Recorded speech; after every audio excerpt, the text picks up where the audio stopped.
Welcome everyone to Rodborough CAN.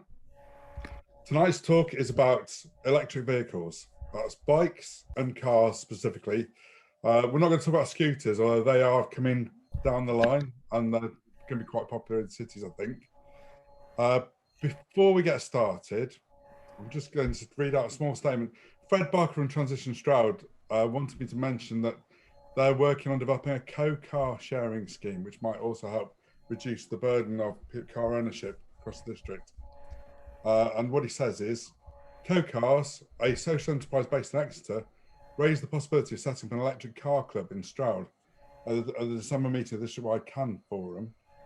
Since then, Transition Stroud and Stroud Valley's community car club have been discussing the best way of doing this. They've done a survey across the district, and 480 people took part, showing strong level of support. And thanks to Rodborough CAN supporters who joined in that survey. Discussions are now underway about the survey findings, the postcode mapping responses, possible sites, and practicality. So this is a co-car sharing scheme. So they'll plant cars across the district that people can book and hire for ad hoc days, and presumably they'll be e-cars. Is that right, Phil? Yeah, that's right. And the little statement I've got, which is from the existing car club, says while the electric car club option is being set up, there's an existing car club in Stroud Valley's Community Car Club, which is run by the community. They've got 3 petrol cars. The locations are a Sophia, that's the large 7-seater at Newlands Brook at the far end of Lansdowne. They've got a Peugeot at Horns Road, Old Bisley Road Junction, and they've got a Kia at Keynes Cross SDC car park. They can be booked for as little as half an hour. Members pay £12 a month and 0.46 pence a mile, and that includes insurance breakdown service. And it's also, the car club is also open to people wanting to use their own car for the good of the car club. That's been successfully trialled in Nailsworth in the past, for example. So if members of Rodborough are interested in doing that, then the Stroud Valley's car club is happy to talk to them about it. Well, I'll make sure I mention that in the newsletter as well, so people know about it. Okay, welcome to Rodborough CAN. If you've not joined us before, we're Rodborough Climate Action Network. We're busy in Rodborough trying to raise awareness and bring about some positive change for the environment. So join in, come to the Facebook group, email us at can@rodborough.org, and watch this space. We've got a few events lined up. We're doing an event in July at the community hall. We're involved in the retrofit fair in September, where we'll be talking about retrofitting regular bikes as e-bikes. And yeah, welcome everyone getting involved. Tonight's talk is about electric vehicles. We have 3 great speakers. We have Matt Lakin, who's going to be talking about e-bikes and his experience. And Matt is an experienced bike owner. He's got a wide range of bikes, regular bike, cargo bike, e-bike, as far as I know, possibly more. And him and his partner have worked quite hard to make bikes their preferred mode of transport for their family, and they do it very well. So it'd be really interesting to hear what Matt has to say. After Matt, we have Marc Palmer, who's made the switch from a regular petrol vehicle to an EV, and he's written a blog about that experience and showing how easy it is to do and what the things are to watch out for. And finally, we have Matt Cleevely from Cleevely EVs, who's going to tell us a bit about the future of EVs, what's coming down the road, when there's going to be affordable models out there, and a little bit about the work he's doing in retrofitting first generation EVs to make them a bit more sustainable and practical in the future. So without further ado, I'm going to pass you over to Matt. Okay, so I've done a PowerPoint, and so it might sound a little bit stilted at the moment. You know, but I'll get into the flow and start relaxing. Thanks, Robin, for asking me to come and do this.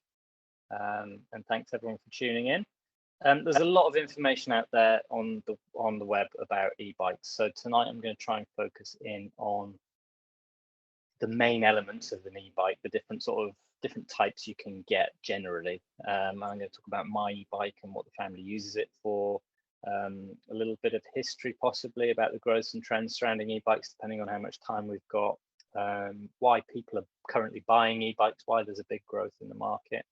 And I'll finish, if we have time, with some local e-bike owners, talking briefly about why they love their bikes so much. And then a little shout out at the end to some local businesses using e-bikes to do business. Okay, so 2 different types of e-bike generally, as hub motors and mid-drive motors. Mid-drive motors, the motor drives the chain at the crank bottom bracket, okay? And this works really well when you've got a heavily loaded bike, or if you're dealing with lots of steep hills. They're a little bit more involved than a hub motor kit in terms of fitting a kit, retrofitting a kit, but still it's pretty manageable. Because it drives the chain, there is more wear to the chain and cogs and cassettes and things. So if you're thinking of modifying an existing bike, the componentry might not necessarily be up for it long term. You know, you'll have to work through those parts and replace those parts more frequently. Having said that, if you're buying a modern e-bike now from a shop that's designed to be an e-bike, all the brands are all over making e-bike specific components now, and they last well. So that's not so much of an issue. Only really an issue if you're thinking about retrofitting to a bike you already have. Now, a hub motor is exactly what it says. So it drives either the front wheel or the rear wheel. And if you're buying a kit, you're asked to specify. So what I've talked to some people locally in the past with the hills and things, you know, they've maybe got a battery mounted on the rear rack, and then they've got a rear hub drive motor.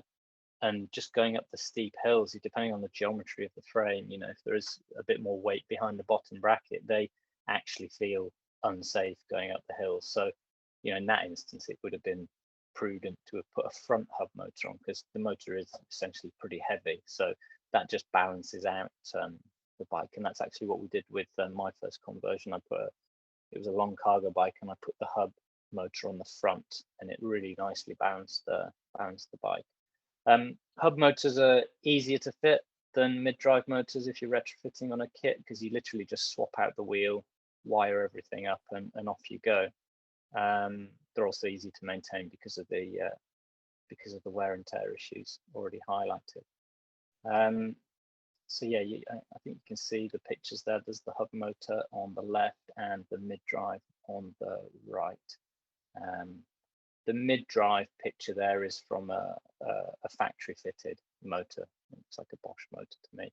And then above it, you can see the integrated battery. Batteries, there used to be a choice, but generally now it's lithium-ion. I don't know how it is in Cllr EVs, but it tends to. I think it's because it's the best trade-off between weight versus range. I think it's best bang for your buck, although. And we'll find out, I'm sure, that new tech's coming in pretty soon. I think the battery is probably the most important thing to consider if you're buying a kit, or even if you're buying a bike that's come built as an e-bike. Mainly regarding range, but also in some cases potential power output of the motor. I think, you know, if you don't get a battery that syncs well with the motor, you won't necessarily get the full performance out of that motor. Final thing to say, I think both systems are pretty heavy. So again, in terms of retrofitting to a bike you already have, I wouldn't necessarily, well, you could do, but I think for all weather safety, you would be looking at having disc brakes as a minimum, whether they be mechanical disc brakes or hydraulically operated disc brakes. But I think V brakes, you could do it, but I wouldn't want to be going down Rodborough Hill on an e-bike with all that extra mass on a wet, rainy morning and trying to stop. That wouldn't be my idea of fun. Okay, so moving on, next slide. Talk a little bit about my e-bike. My e-bike is a cargo bike. It's a long tail, they're called, and it's made by Uber, which is a Californian brand, and the model's Mundo. So it's a 26-inch wheel front and back. When I bought this, I bought it shop soiled in about 2012, so it's pretty much new. And everything you see on it came with it. It's all factory. So the aluminium rails around the seating board at the back, that's all made by Uber. The running decks, they're all made by Uber. The basket, it's all by Uber. A lot of people ask me like, oh, did you make the frame around the seats? It's like, no, it all comes as standard. And what attracted us to the Longtail is the fact that it handles like a bike. You know, I can filter in traffic down the middle safely without taking up too much real estate. You know, and we can fit loads on. The boys can get on. I'll just have I got any pictures there so you can see we've got the boys on. I'm just doing some gardening, shopping. I get some DIY equipment, and it's great. We absolutely love it. Dropping kids across town at clubs, doing the weekly shop. The big thing, it's the small journeys where it really pays, I think, because the kind of journeys that you'd feel really bad about getting the car out, or you don't necessarily even want to get the car out. It's such a small journey, but it's a big enough journey that it'll take too long to walk, or all those kind of things, you know. I work pretty close to home, so I don't actually use it to go to work because I'm so close. But it's the ideal commuting vehicle, really. Yeah. Next slide, let's have a look at that. Okay, there's just some general information here on a few stats about usage trends. I'm going to rattle through these quickly so that we can get to the residents' opinions. According to a survey conducted by Transport for London, 20% of London residents who don't ride bicycle say they don't do it because they're just too old or too unfit. And we're going to hear from one resident who has an e-bike, and that's one of the reasons she has one. According to the same survey, 28% of e-bike riders bought their e-bikes as a substitute for a car. A Danish government survey found that 49% of people said that their main reason for cycling was because it was faster. You know, the journey they wanted to make just worked better on a bike. And I definitely find that across Stroud, you know, at certain times of the day. It's just quicker to get the boys places on the bike. Halfords back in the UK. So it reported that it sells 65% of its electric bikes to those aged 55 and over. Okay, so old age is obviously one of the primary reasons people are considering buying e-bikes. And finally, one other study found that replacing car trips was mentioned by almost 65 of respondents as one of the main reasons for purchasing electric bikes. So it's a bit of competition there for the cars. So locally, what I'm going to do here, hopefully it'll work. I visited a couple of neighbours and they weren't keen to go on camera, but they have done me an audio. So there should be a link here. We've got Michaela here with a folding A to B bike. Have we got time, Robin? I know I'm coming up to 10 minutes, but it's fine, Matt. It's fine. Is that okay? Yeah. So if we hear from Michaela, she talks about how her knees are a bit of a problem now. She loves exercising. She loves getting out and about and using the bike for fitness, but she's just finding that the hills around here, that it was just too much for her knees, and her knees are actually getting worse with exercise rather than better. So she spotted a bit of a bargain on these A to B folding bike. And it's been a revelation. You know, she can increase her fitness, increase her strength, and you know, if she's going up an incline and the knees are feeling it a little bit, she'll just up the level of assist, and get up to the top as well. And what she's also pleased with is the fact it's folding. She chucks it in the back of a car. She works in Gloucester seeing clients around the city, so she'll drive to car park near town centre, and then she'll just use the bike to go and visit clients and the people she looks after. So that's a really nice little compromise of having the folding option there. Next, we've got Moira. Now, Moira's been through quite a few bikes, and I've helped her with a bit of bike setup every now and again. But she's finally found the bike that suits her, and I think that's important. There's so much choice out there, and you can read all the information you want, but any bike, whether it's an e-bike or a normal bike, there's nothing better than actually sitting on a bike and riding it and trying it out. So anyone who's interested in getting one, I'd suggest you sit on and ride as many as you can, because the power delivery will be different with different motors. The frame geometry will give a different feel in terms of the ride. So, you know, based on seeing Moira go through the process of finding her perfect bike, I'd say, you know, try as many before you buy as possible. But Moira It's Moira's only form of transport at the moment, with some site issues. She doesn't drive anymore. This was taken, I think it was yesterday. Moira took this picture and sent it to me. She was down at Aldi doing the shopping, and she just loves it. It's fantastic. Uses it most days and wouldn't be without it. Down here we've got John. He lives on the other side of town, up Bisley Road, so a bit of a hill up there, and he takes his two little ones to nursery out towards Stonehouse. It's about 5 miles each way, and he can now fit both of them on the picture there. It's actually the same model as mine, Ubermundo, and he put the kit on himself, the mid-drive kit. One thing he did say is make the important thing is to make it accessible. So it's all very well having a really great e-bike, but if they are heavy, you know, if you've got to get it down 2 flights of stairs or 1 flight of stairs even to then use it, you know, any barriers that you put in the way of convenience, you're going to end up opting for other modes of transport. So, you know, he thought it was key to have it in a readily available spot so that it's like, oh, just need to nip into town. Yes, I can just jump on my bike and go, rather than having it possibly in a shed in the back garden and having difficulty threading it back through. Yeah. And then Mackie down at the bottom. Now Mackie was pretty positive about his, in terms of comfort and flying up the hills and the good looks of his bike. But he was also pretty scathing about weight. So again, trying as many bikes as you can just to see if it works for you.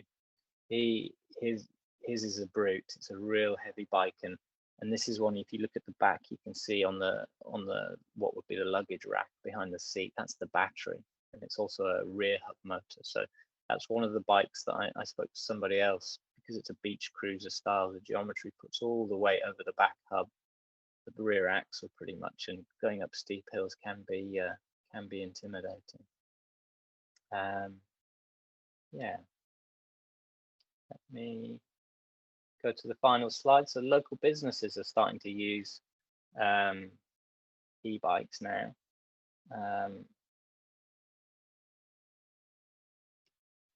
Bike drop, we use this quite a lot. They've been delivering for a number of, I guess that local companies subcontract the delivery to them, so they liaise, and yeah, I think there's 4 or 5 e-bikes now flying around the valleys on various days, delivering produce from a lot of local shops. It's really, really cool to see that happening. And there's some talk of, I've got some stats off the internet here in terms of, you know, they're expected to become the preferred answer for what technically is called last mile deliveries in cities, because they have 0 carbon emissions and they need less space on the road, and when they're parked, they're not taking up space. You know, logistic companies are really looking seriously at the option of using electric cargo bikes for the, you know, as it says, the last mile delivery. In terms of maintenance and things, one thing Mackie said about, he had a problem with one of his batteries, and he took it into just a local standard bike shop, won't name any names, and they said, yeah, we'll service the mechanical parts, but we won't touch the electrics. Now, in my experience, I had an issue with my first hub drive kit, and I took it into eCycle UK, which is based in the centre of Stroud, and they were amazing. They were like, yeah, bring the controller in, we'll do some we'll test the battery for you, see if it's the battery that's gone, we'll check the controller. They couldn't have been more helpful, and I didn't buy it from them at all. They are super helpful, and they know their stuff, and they only sell e-bikes, and they have a good range. So that would be my first stop.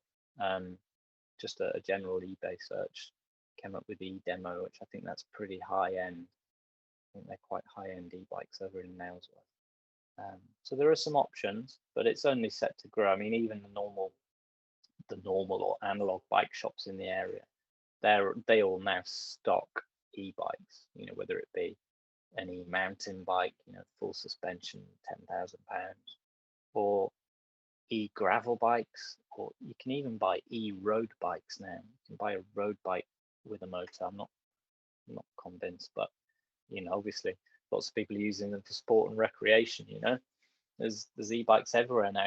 Even young children are riding them. But yeah, that's everyone has their opinion on opinion. But that's me pretty much done. I don't know if you want to Thanks, Matt. field some questions, or anyone wants me to go into any more depth on any particular element of e-bikes. Thanks, Matt. Yeah, we've got time for a few questions if anyone has any. Just put your hand up if you do. Liz. Yes. Is it always better to get the motor on the front then? Not always. You know, it depends on, as I say, it depends on the geometry of the angles of the frame and where your weight's distributed. My wife has a step-through town bike, which it's not a high-end bike. But it's got a rear hub motor, but then it's got a semi-integrated battery in the middle of the frame, so it just moves that weight slightly forward. So it's not. It does depend. It does depend, and I think more and more, the big bike manufacturers and even the smaller manufacturers now, they're putting a lot of R&D into e-bikes because it's such a massive market that, you know, that generally most e-bikes that are coming out are pretty good. You know, it should be fine. But again, back to my original point, is if you are looking to buy, just try as many as you can, you know. Okay. Yeah. I'm slightly concerned because I've got an old hybrid, you know, pretty cheap bike that I cycle to work on, but it's I'm not worried about it getting stolen. Yeah. Whereas I'm slightly, the one reason for not getting an e-bike is they're probably more likely to get stolen, aren't they? I would have thought. They're more attractive anyway. They are hot property at the moment. I know Moira's had one stolen. The lady featured in one of my slides. So yeah, insurance, and unfortunately, you know, that is one of the cost benefits of having a bike. You know, you don't have to lay out big on insurance. You don't have to pay fuel. There's lots of cost benefits, but the more popular they become, you know, maybe insurance will become an essential cost, unfortunately. Yeah. So the bike shop in the centre of town, they probably let you try bikes, presumably, would they? Well, I'm sure Matt will talk about this in terms of his business, but any business worth its salt will let you try the product, you know. So if you go into a bike shop and say, actually, no, we can't let you have a ride on it, then you maybe want to try somewhere else. But yeah, they definitely let you have a go. Yeah. Brilliant. Thank you. Great talk. Right. Yeah. Oh, Mark, do you want to come in? Yeah, a quick question. Do any of the e-bikes have regenerative braking, or are you always plugging them in at home? I'm always plugging in at home. I think you can get hub motors that do have regenerative, but you're going to have to really look carefully to try and find that. Not just on general consumer models, you're not going to find that, because I think, you know, it doesn't take long to charge, even with a big battery. You know, 4 hours, 5 hours max, you're going to be charged just on a standard plug. So presumably you take the battery off and charge it in the house and then put it back on. Yeah, that's most often the case. Yeah, you don't have to run a cable all the way to the bike, is what I'm getting at. Yeah, if you were buying some of the top end mountain bikes or road bikes, you know, where they're really weight conscious and they're looking to keep the mass down, then you might have to plug into the bike. But in the I've sort of pitched this, you know, my experience of e-bikes is for cargo bikes and commuting and that sort of thing. I have certain opinions about people using them for recreation off-road in the woods. That is a really hot topic at the moment in the off-road world. And yeah, lots of those bikes you do actually have to either take it to a dealer to change the battery, or you do have to run a cable to the bike, which I don't see inconvenience. Another barrier to use, isn't it, really? There's two things, as I understand it, that are real benefits of e-bikes, and that is they flatten hills, which in a place like Stroud is absolutely it means that the more opportunities for people to cycle might be put off by the sheer angle of the terrain, and they increase commuter journeys. So someone who might ordinarily commute 6 miles will be prepared to commute maybe 9 or 15 miles and not breaking a sweat, not having to have a shower at the other end. So there are real benefits to them. Yeah, there's so many workplaces that don't offer changing facilities, you know, and that's taken off the board straight away because you're not getting in all hot and flustered. There's another safety element as well, I find. You can keep up with the flow of traffic through town a lot more easily. So a lot of e-bike riders, commuters through town, they feel safer because they're keeping up with the flow, and cars are actually, it's slowly changing. They're changing their attitudes to bikes. They're, on the one hand, they're having to learn that when they glance and see a bike, you know, from learnt experiences, they would think, well, actually, I can get out in front of that bike. Whereas now they're having to relearn because actually the bikes are going quite a bit quicker. But from a cyclist point of view, that's great because we keep up with the flow of traffic. You're not having people trying to get past you all the time or hassling you right behind them. And I think it will change drivers' attitudes to cyclists as well. The more e-bikes that are out next to, well, you know, they look down and they're doing 15 miles an hour and they look up and see the speed limit's 20. It's like, well, yeah, I can live with that. I don't have to be past this bicycle. Great. You don't have a big queue of people behind you. Right, Matt, No. that was a great talk. Thank you very much for that. I'm going to move over to Marc now because I know he's got a lot to tell us. Thank you very much. Okay. Until when was it now?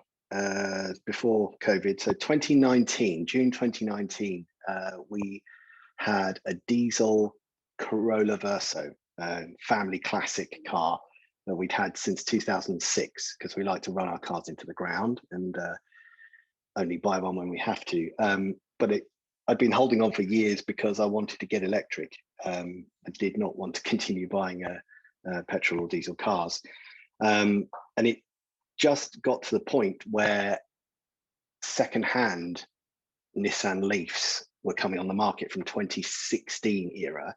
So they were about 3 years old and they were about the same price I would be paying to get a similar car to the one I had in terms of cost and size. So that's how my journey started there. It just seemed like it was just becoming possible. There were secondhand ones on the market. But I'd never had an electric electric car before. The biggest takeaway is that they are really, really fun to drive. It's a very pleasurable experience. And per mile is probably about a fifth of the cost of running, certainly our old diesel car. So I went through the process of trying to find a second-hand Leaf, Nissan Leaf, because that's about the only car that was available in our price range that could have 4 or 5 people in it at the time. There's a few more on the market now. And we actually bought it secondhand from a Wessex Nissan down in Bristol. And I was concerned about, you know, getting an older battery and stuff like that. There's a lot of uncertainty about that. You think, oh, the battery condition might not be good and the dealer might be ripping you off or whatever. But it all turned out fine. And I got them to give us statistics about the battery and so on. The biggest thing for me with that, that enabled us to do it, because I mean, we actually spent quite a lot. I don't like spending a lot on cars, but we spent, I think it was about £16,000 on a 3-year-old Leaf. They're much cheaper now, they're same age, generally speaking.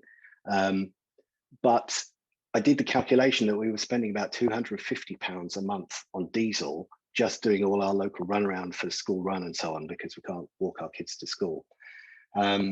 And when I did the sums, it sort of paid for itself because I had to get a new car. And I got a loan from Zopa, a peer-to-peer loan. So it was going to cost me, about £250 a month for the loan over a few years. And with the electricity costing about a fifth of what I was spending on petrol, I got a new car almost for free. That was the maths that I did there. And by and large, it's worked out exactly like that. It's really great. But what I've really been interesting is buying the Leaf that we got has, well, on paper, a bit more than 110 miles range. But being secondhand, you know, with a kind of, well, it's a 5-year-old battery now.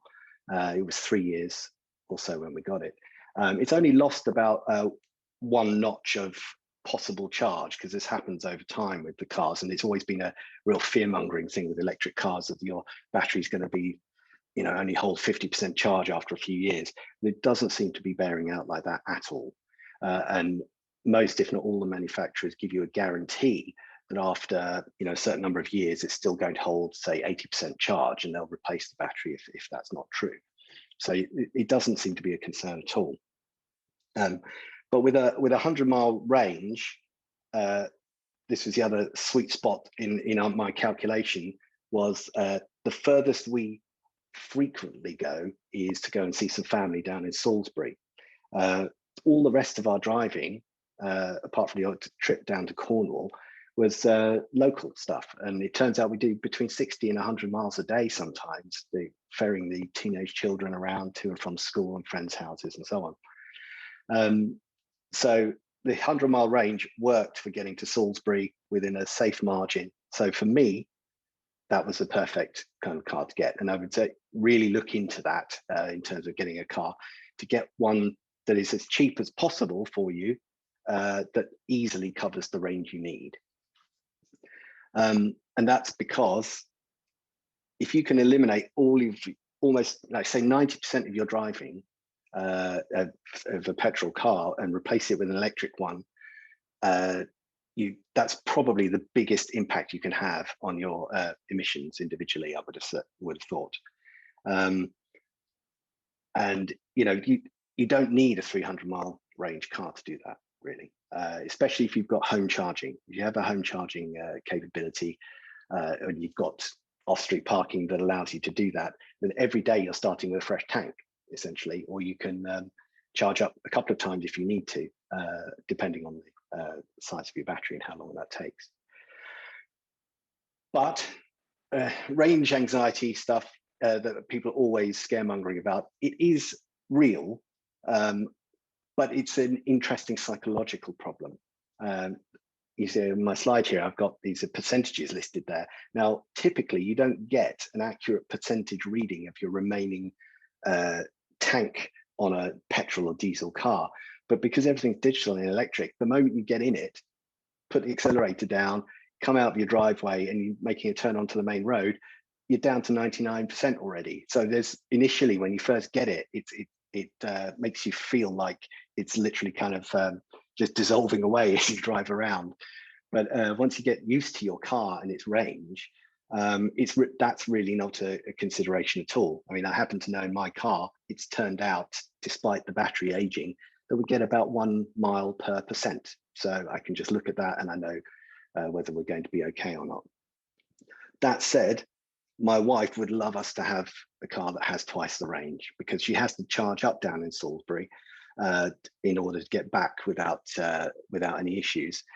And it would just be nicer to not have to do that. That is the honest fact of it. But then with a rapid charger available down there, which is not, I'll speak more about that in a minute, but with a rapid charger, a Leaf with about 100-mile range, so a 2016 Leaf, will charge to full in about 30 minutes. But what's interesting, and people often don't tell you, is that actually in 20 minutes, it probably gets to 80% or 90%, because the charging isn't linear. They charge much more quickly at the beginning, and then it slows down at the end. And that last 5 to 10% can take an hour. Sometimes it depends on temperature and things like that. But so that last bit is very slow, but the initial part is much better than that. So you can top up in 10 minutes somewhere if you're 30 miles short, for example. The charging situation, I'm someone who works in products and software products and so on, and design, and the part of charging electric cars fills me with horror. There are so many different standards of cables and speeds of charging and terms, which are very confusing. You can master it, and you only need to know about your car, but it's just unfortunate that that complexity is there. It would be lovely if they really sorted that out. But with the older electric cars in the market, it's never going to completely go away. But just so you know, slow charging means plugging into a normal 3-pin plug on the wall, which is generally not recommended by everyone I've spoken to because of concerns about home wiring overheating, because it's not supposed to draw 3 kilowatts for 10 hours to charge your car. Fast charging is usually twice the speed, well, at least twice the speed of that. And that's the one that you can get a charging point for at home very easily. So we have one on our driveway, 6 kilowatt charger. It charges our Leaf from 0 to full in about 3 hours. A rapid are the ones that you generally be using out and about. So they can be like from 22 kilowatts per hour charging up to 50 or 100, depending on your car's capability. But you can't just plug any car into any rapid charger. So you have to learn where the charging points are that your car supports. And that takes us on to the charging infrastructure. It's still super patchy. So what matters for us when we're going around with a short range is we need a rapid charger. A slow or a fast charger is no use to us because that's going to add hours to our journey. So when we go down to Salisbury, for example, there's no chargers between here and Salisbury. They just added one in the last few weeks in a place that's about 10 miles from the destination. So there's one or two, you have to go a little bit out of your way now. But the issue is that there's often just one charger, maybe two if you're lucky. And if there's another car on it and they've got a big battery, they might be sitting there for an hour and you can't do anything. So it's very unfortunate that at least in these rural areas, we don't have nearly enough rapid chargers yet. Conversely, in Stroud, we're very lucky to have at least 4 InstaVolt rapid chargers in the Merrywalks car park, which we used initially when we got our car before the home charger was installed. One thing on home chargers, normal home charging is going to be limited to 7 kilowatts an hour. So that will be what's classified as fast. But if you say had a modern Leaf that's twice, Matt Cleevely will be able to speak to this in a moment, probably he'll correct me. But if you have a modern Leaf that has roughly twice the battery capacity that mine does, it will take you still 6 hours to charge up at home. You can't, unless you get a 3-phase electricity supply in and you can do essentially have a rapid charger at home like you would if you had a Tesla, for example. And in terms of bigger cars, I would say, unless you really want to spend a lot of money on cars because you like them or you desperately need to do lots of long journeys, try to find something that is small and fits your typical daily range usage. Because our plan was always to have the longest range we were prepared to spend on the car, and then we would fill in any longer journeys by renting a petrol car, and hopefully one day we'll be able to rent electric cars to do it. But it doesn't seem that sensible for us to have a 300 or 400 mile range car that costs us 30,000–40,000 pounds, and then also still takes 6 to 8 hours to charge fully at home. And finally, I would say that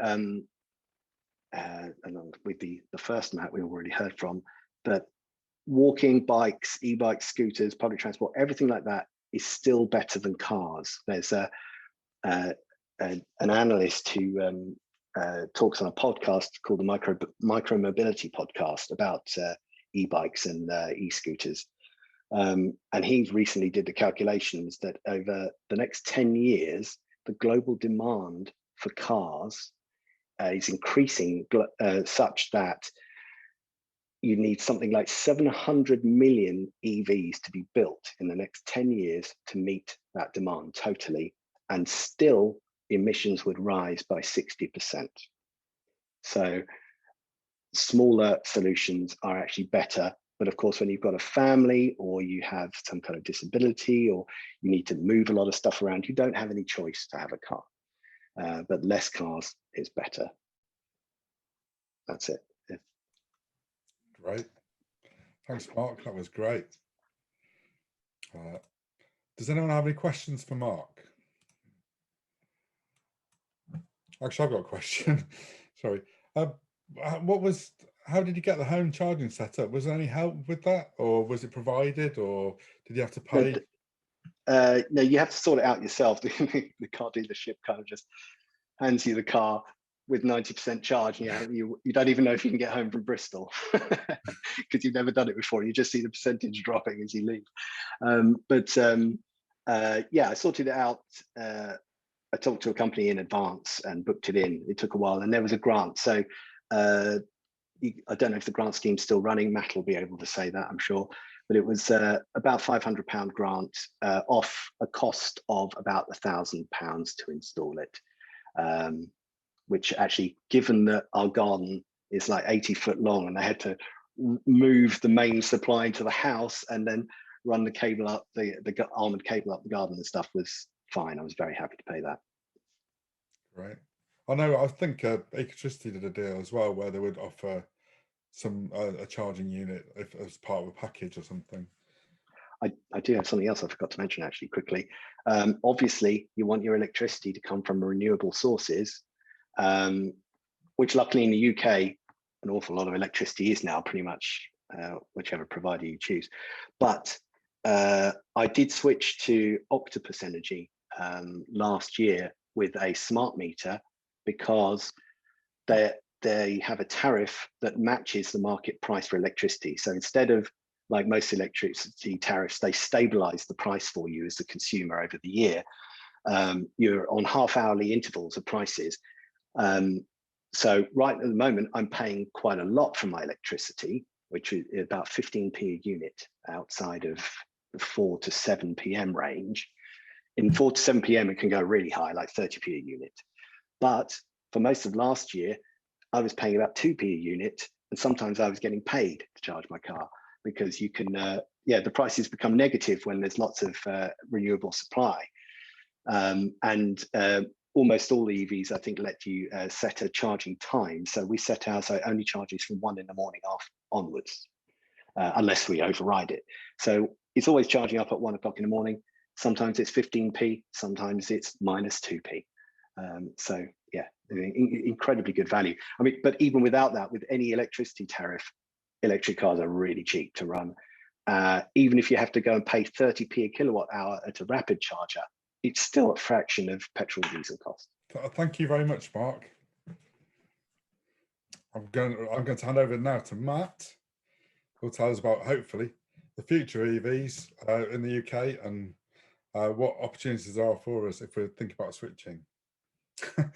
I'm not sure I actually need to say anything. Mark's covered most of everything that, that everyone wants to know about EVs, and that was a fantastic talk. So well done, Marc. Yeah, really good.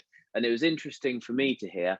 So a little bit of background about myself. So my name is Matt Cleevely. I've set up 4 years ago off the back of my traditional family business, which has been in Cheltenham for 60 years, Cleevely EV. So that was January 2018, so just over three and a half years coming up to, that specialize in EV promotional. We're even an EV promotional company. Why? Because I'm a technician by trade. I fix cars.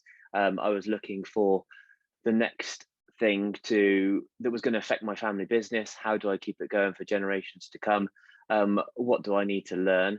How do I improve myself professionally?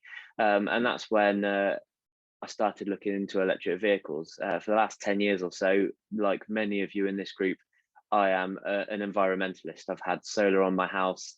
I've increased that solar. I've now got rainwater harvesting. So my toilets and washing machine run off rainwater storage in my back garden. I also have battery storage for that solar as well. So we're doing everything we can at home to be emission free and carbon footprint free. So I wanted my business to start aligning more with the environmental impact and awareness that we should all have in our daily lives. So school run was a mile up the road, and mechanical sympathy at first was not allowing my wife to drive her petrol car a mile up the road, sit there for 10 minutes, drive it a mile back, freezing cold, not good for the environment, not good for the car. let's look at EVs. I had a hell of a job buying my first EV. Speaking to local dealers, they didn't have a clue about electric vehicles. I knew more about them as just a technician wanting to know more. And in the end, I just gave up trying to buy one off of a local agent and went to Worcester and bought one, very much like Mark did, having to go to Bristol because the dealers in Gloucester and Cheltenham had no idea at all.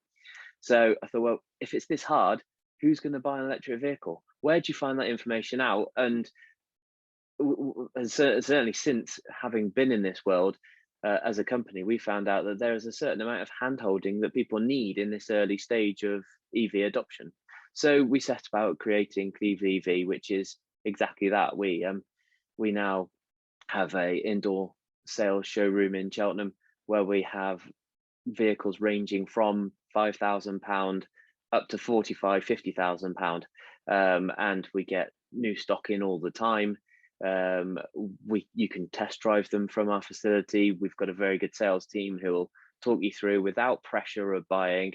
We're not a pressure sales people. You've come to us because you want to know more about an EV. The car will sell itself. We don't need to do that.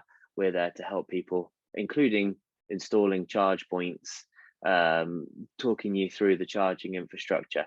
I mean, hats off to Mark. He's done it the hard way, and probably had to, because didn't know that we existed or that companies like ours exist to do exactly that, guide people through the EV experience and make it as easy as possible. Because as Mark's pointed out, it's not as straightforward with some of the infrastructure as it should be, but it is improving all the time. And so we eat, sleep, breathe EVs, whether it's fixing them, whether it's sourcing and supplying them, whether it's just doing talks like this of an evening to educate people about them. So yeah, what's new and what's coming up in EV? So there's been a lot of transition in the EV market since we've been open as a business. The first EVs, so we've got 10, 11-year-old Citroen C0, IMEVs, Ions, a couple of which we use as courtesy cars for our business as well. So if you have your car fixed, you can take an EV as a courtesy car or test drive one. But they're great little cars that are perfect for town runarounds. Fairly small batteries, but they do everything that you need. They just run off a 3-pin plug, or they have rapid charging on. They're the ones that are available from £5,000. Sorry. One of the questions I'm always asked is, well, how long does the battery last? And that bit we're still waiting to find out. EVs are fantastically reliable, and if the batteries are treated the right way, they can continue to maintain that battery health throughout their lifetime. Very similarly to your mobile phone, actually, and I do tests with my mobile and my family's mobiles, that lithium-ion batteries like to be in a 20 to 80% window, ideally. If you run them over 80% too often, they can get a bit hot and bothered. However, they do also need to, because we've been doing some tests, need that 100% charge every 6 weeks or so, every couple of months, just to help balance all the cells out. And it's various things like that we've learned as a specialist and through our own curiosity, actually, to be able to advise people sort of how best to look after your battery, as much as what car would suit you in the first place. And I completely back Mark up in his comments that really think about your car usage. What size of car do you need? How often do you do that long journey? So my wife's Nissan Leaf is still with us 4 years later. I used it the other day to go to Millbrook Proving Ground, which was sort of 95 miles away from here. We used it as a bit of a test, and it's so effortless. Once you plan your journey, just to get to places, allow a little bit more time, yeah, that's fine.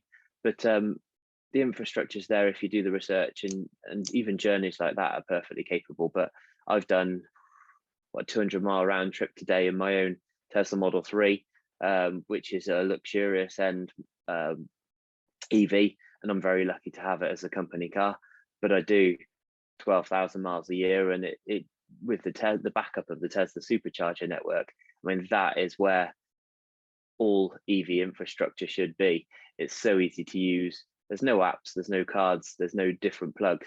Literally pull up, plug in, walk away for 15 minutes, walk back, your car's charged, and it is the envy of other EV owners. But we'll get there. We will get there in this country of having infrastructure like that. I would certainly say not to wait, like computers, like TVs, like any technology. If you're waiting for the next big thing, you'll never end up with an EV. They are constantly changing. They're constantly developing. I certainly think that we've come out of Gen 1 battery technology. The first generation cars from 2010 to maybe 2015, 16 had a different battery chemistry. They didn't like multiple charges. They got very hot. They had limited range up to about 100 miles, but that is perfectly suitable for some people.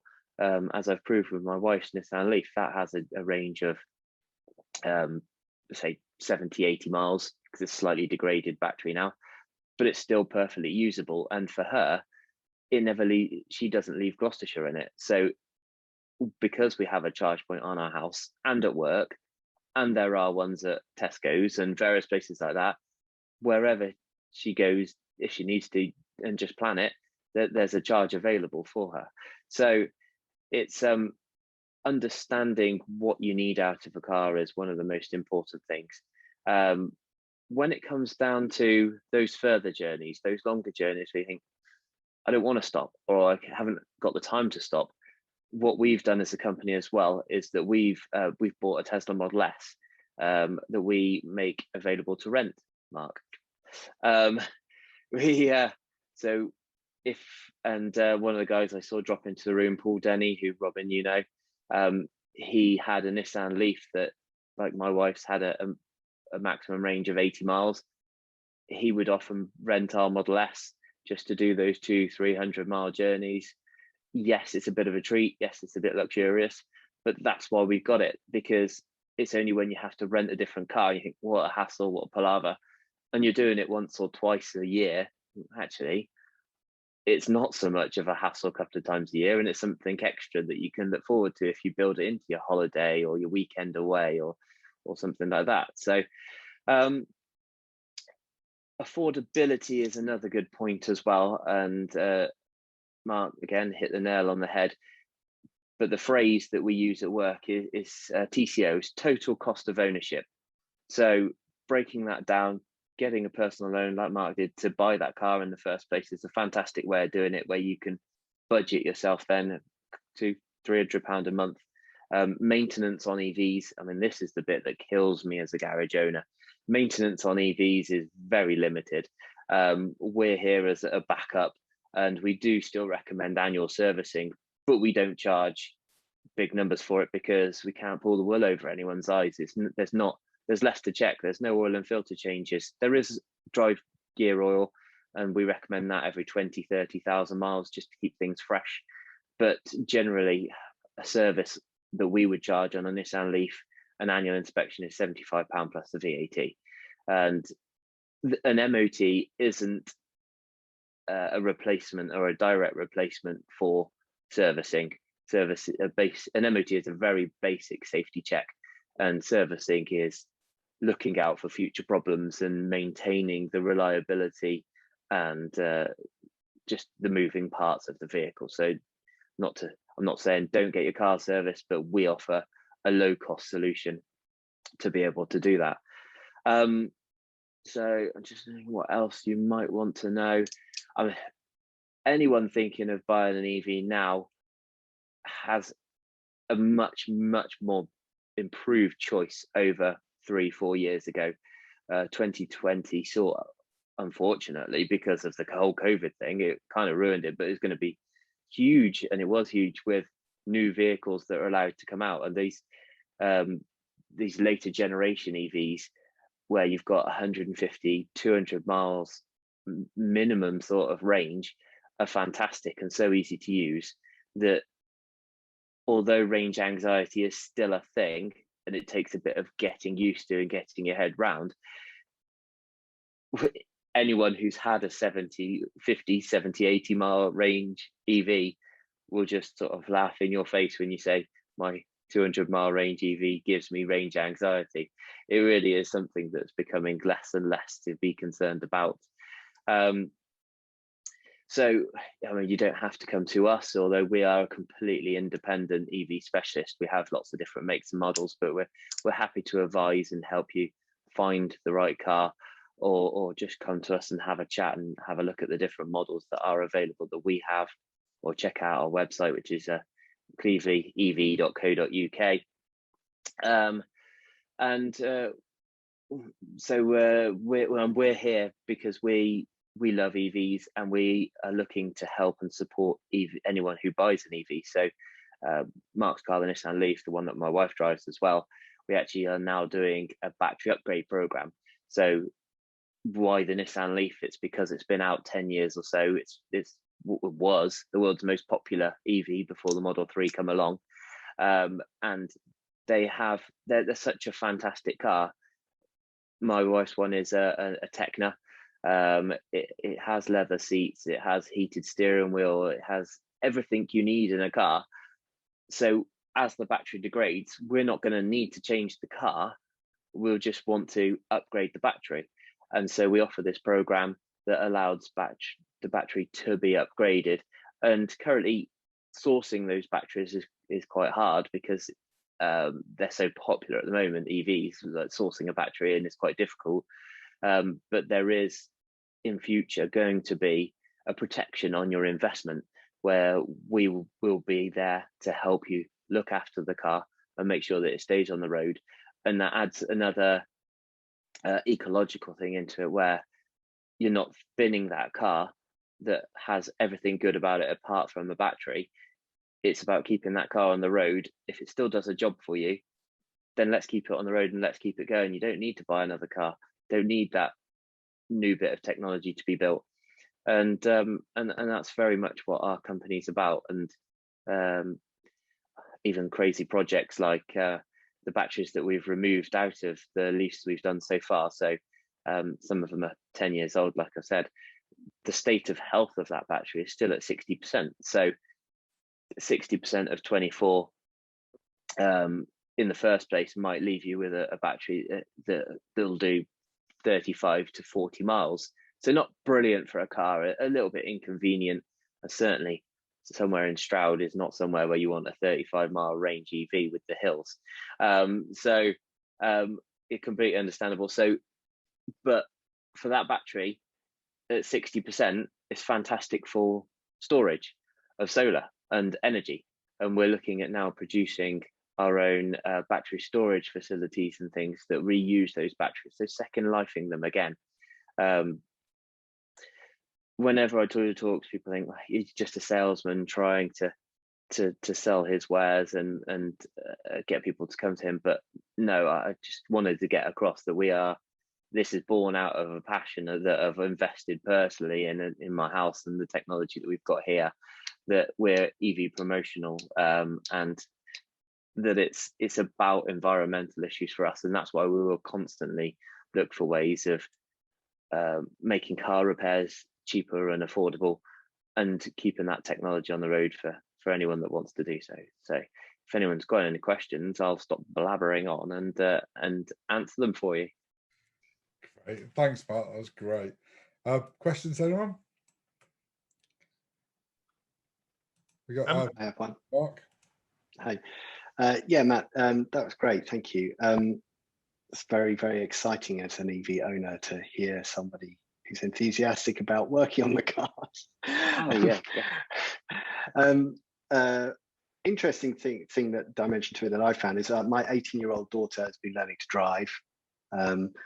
And she got a hand-me-down petrol car, obviously. I started looking at, is there any way I could get her an EV that was even viable for a reasonable amount of money? You know, because buying a safe second-hand petrol car that's in good nick is going to be £3,000 or £4,000 probably. And it seemed like the closest you can get used is like a Renault. Who makes a Zoe? Is it Zoe? Is Renault? Yeah. Yeah, it's a Renault Zoe. Which would have been okay, but they're typically like £5,000 or £6,000, aren't they? Do you feel like there's any potential that things are going to come lower, because of course, if we're in terms of changing the world on a bigger scale, it seems like the lower cost stuff we need more cheaper, lower cost small EVs for people. Yeah, and yes, prices will inevitably drop. What we've seen recently, and by recently I mean since I'd say the start of May, the prices were on the slide the back end of last year. They were getting lower and lower and lower. But since May, demand has increased massively, and depreciation has gone the other way with electric cars, and they've actually crept back up in value. So where you might have been looking at that Renault Zoe in early part of the year, if say for instance, you could pick up a 22 kilowatt Renault Zoe for £4,500 to £5,000. They've actually gone back up now to nearer six and a half in some cases. So because demand has increased so much, that won't always be the case, and those older cars will become cheaper as the more and more people buy the newer generation, and current EV owners with first gen-ish cars or 5 to 10 year old cars look to get their next EV.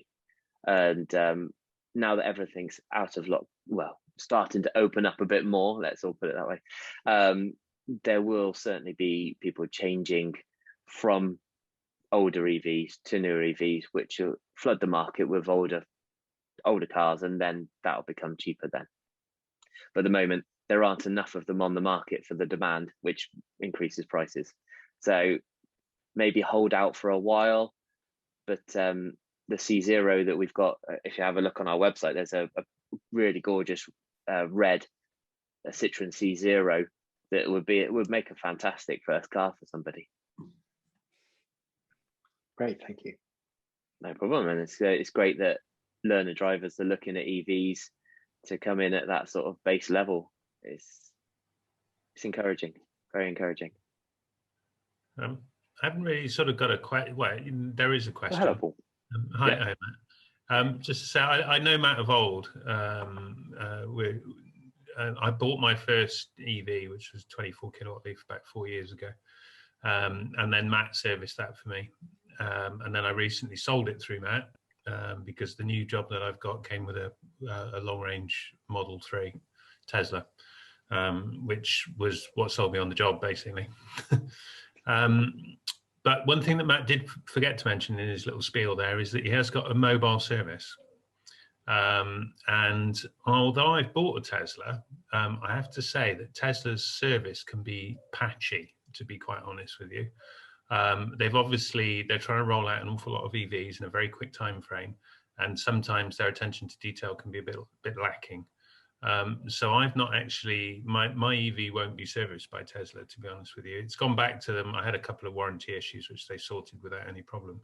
But in future, when it's serviced, then Matt will be doing that. And even though I live in Dumfries now in Scotland, Matt's mobile service goes out all around the world and all around the country, and links various places up and services your cars.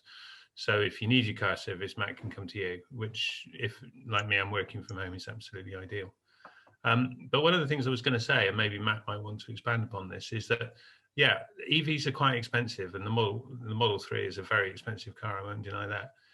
But I don't think there's a reason for that, really. They shouldn't be as expensive as they are, but I think a lot of European legacy manufacturers are keeping the prices high because obviously they're trying to transition to EVs, which costs a fortune in R&D. At the same time, they're dragging all of this ICE engine baggage behind them, all of the people that make piston rings and exhaust pipes and everything that they don't need anymore. And especially in Germany, a lot of those workers are unionized. So if they need to get rid of them, it's going to cost them a lot of money. So they're dragging their heels and they're slowing things down. But there's two places where that doesn't happen. First of all, Tesla, who have never built ICE engine vehicles, so don't have that baggage to drag behind them, and they can go really quickly, and they are. And the other thing is China. And there's an awful lot of Chinese manufacturers now who have just sprung up almost from nowhere, supported by the Chinese government, who are bringing out some really quite capable EVs at very reasonable prices. And the one that's already here in the UK is the MG. and I've had a look at the MG ZS EV. It's a good car, and they also now do an estate version as well, which if you've got dogs and things like that, or a big family, again, is a really good car, and it's sub 25 grand, which is not unreasonable. I don't think it's got quite a good spec. So I was just going to ask Matt really what he thinks the situation will be going forward with these Chinese EVs, and if we're going to see some of these Chinese EVs on the roads in the UK and Europe in the coming years, you know, because some of them are down, you know, sub £10,000. Yeah, and it's great to see you again, Paul. And I didn't at all feel a bit threatened when I saw you coming into the room, and well, not threatened, but just, you know, talking with somebody who has as much EV knowledge as I do myself. But back to the question. So Chinese market is, as you quite rightly say, is massive, and there can be a little bit of skepticism about how well Chinese manufacturers can put things together. But in recent years, they've really stepped up their game, and when it comes to EVs, they really do seem to hit the nail on the head with things. I have had a good look around the MGs as well, the MG ZSE and the MG5, which is the estate version, and they really do seem very well screwed together. There is also, and I haven't got a time frame on it, but NIO, who you'll be well aware of, not only are they coming into Europe, but they will be coming into the UK as well. And hopefully XPeng or Xiaopeng will be coming in. So there will be manufacturers that, like Tesla, have never made an ICE, so internal combustion engine is acronym for ICE, car, and they don't have that legacy that they are pulling alongside. So what they do have, though, is probably a little bit of they've got to reach new customers and build that confidence. And Tesla have spent a long time trying to do that, and seemingly now, with EV owners, seem to be trying to smash that apart at the same time. Like you've pointed out, Paul, they don't have the best customer service, and they don't seem to want to look after anyone.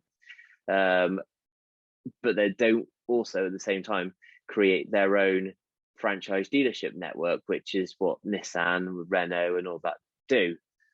The problem with the Nissans, the Renaults, the Kias, the Hyundais, who have the legacy manufacturers who have EVs out there, is that they don't educate their technicians well enough for the main dealers to be able to look after these cars properly, which is another reason why our business is out there and so busy. So support will be coming for those, but it's probably not as fast as it should be. So to answer your question, yes, Paul, the Chinese manufacturers are coming. They're coming in fast, and they should be considered as a viable option, definitely.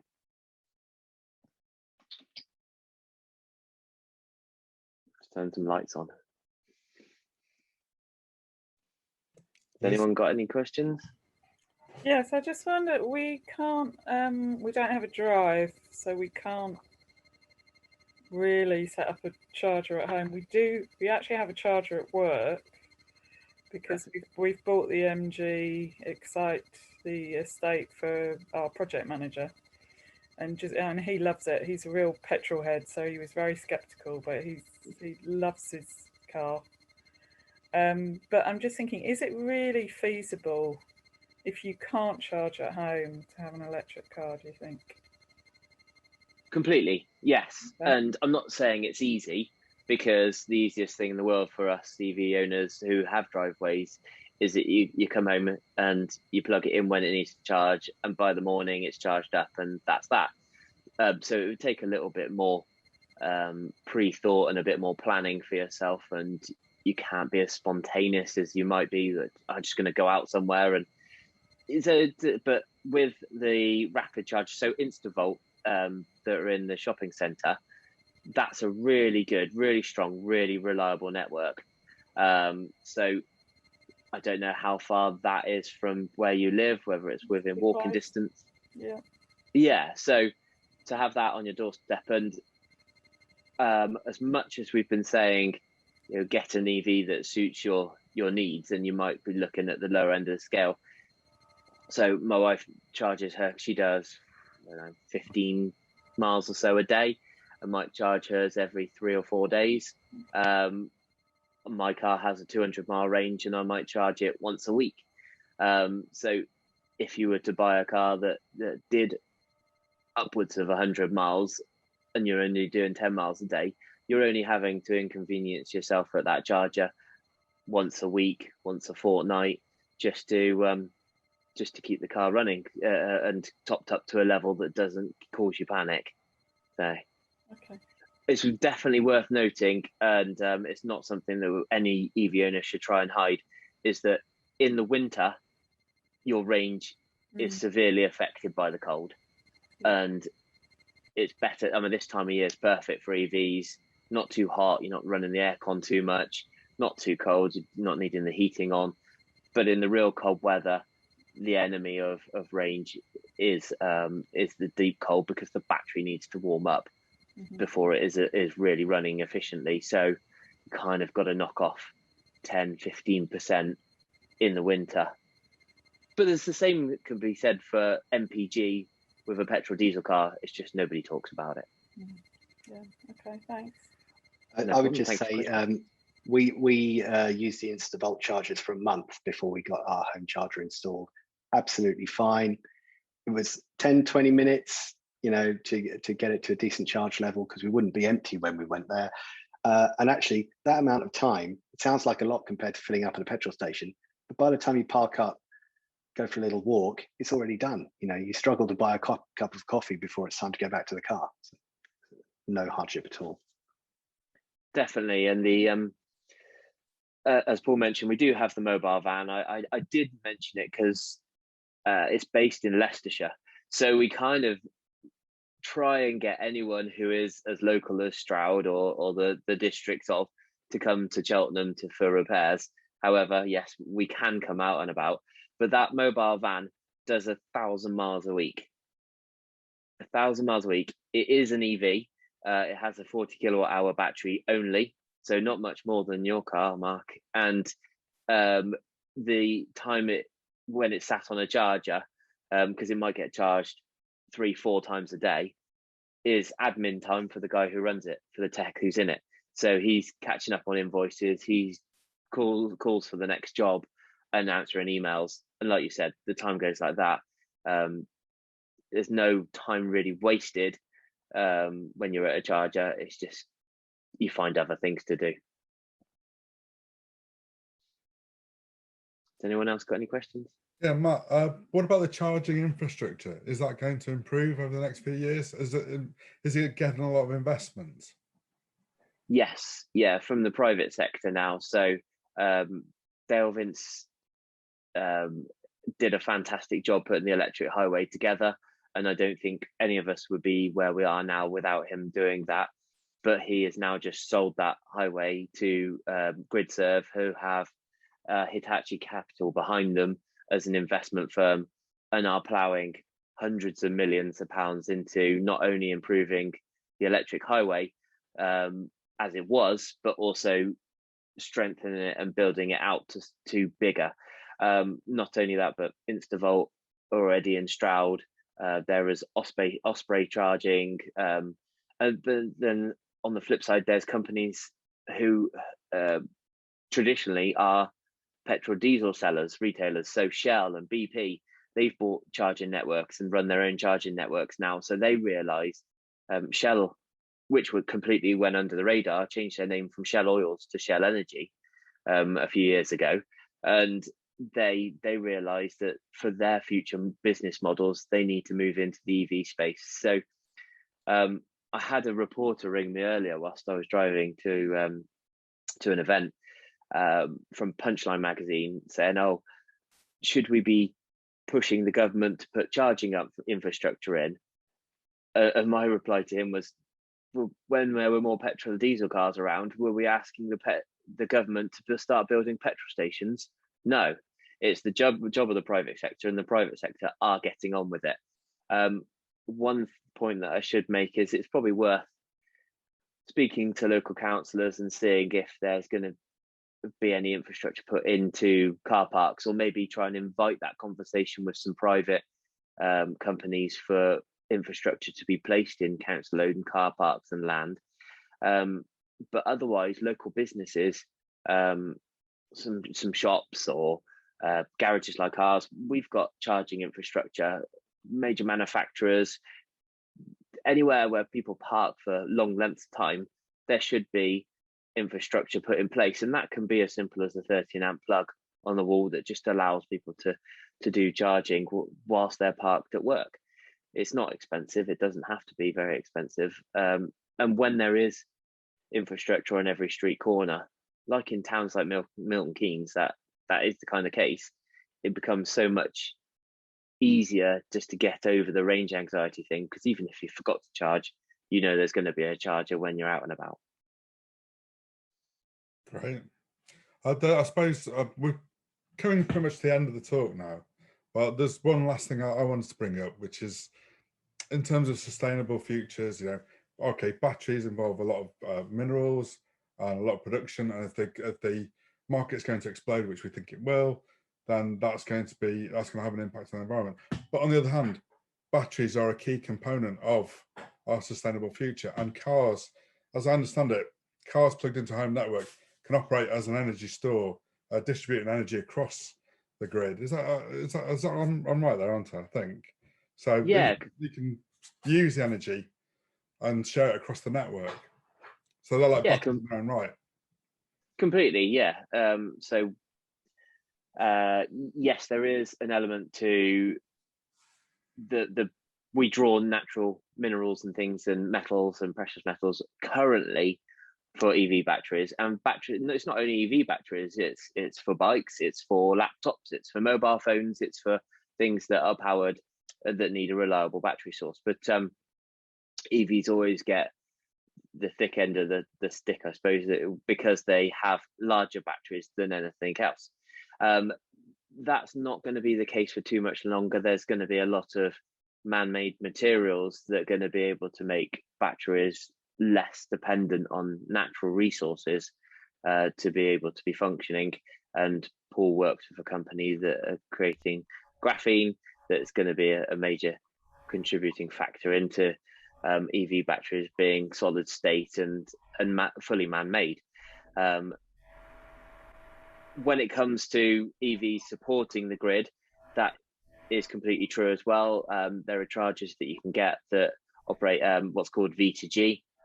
So it's vehicle to grid, where you draw to charge the battery up, you use the car, you come back home at night, you plug your car essentially into your house, and during those peak periods, that your 4 to 8 when the PM, when the grid maybe, or it does have its surge, so maybe struggling a little bit, the grid can be supported by the car. So you draw back off of your battery to run your house, and then during the evening, it'll swap back over again. What has to be considered is that is an extra cycle on the battery for battery life. But we've done some testing and we found that the batteries actually like being used. So the worst battery maybe to find is an EV that's done very, very few miles. For instance, the unbeknownst to me at the time 4 years ago, but when we sourced my wife's Nissan Leaf, it had done 1,800 miles in 18 months. That was just turned out to be very, very short journeys. But the problem was that the car, when it wasn't being used, was plugged into a charger and just sat at 100%. And that did quite a lot of damage to that battery. So that when we picked it up, it was on, I think, 90%. I mean, after 1,800 miles, no car should be on 90%. It should be much healthier than that. We did a lot of use initially in that car. We used it for everything because it was our new toy, our new family toy, and we rapid charged and we did this. And actually that increased the battery health. We increased it by a few percent. So we said, let's keep doing this as often as we can. Life got in the way and we didn't do that. It then degraded, and as Mark mentioned, it lost a bar because the Nissan Leaf has health bars down the side of the display to show you how healthy that battery is. but we've since managed to learn different ways of maintaining that battery health and improving it. And another quick casing point was the EMV 200 battery that we use for our mobile servicing van. That had quite a heavy life as a local drop van in London before we owned it, and so was down to, I think it was something like 86% when we started using it for the mobile van. And with having lots of regular use and lots of rapid charging, we actually managed to increase that battery state of health to just above 90% in a couple of months that it was in the van before it needed to be swapped out for something bigger. So yeah, batteries in cars have a role to play within the whole ecosystem of energy supply for the grid, for the house, and further. Right. Oh, Phil.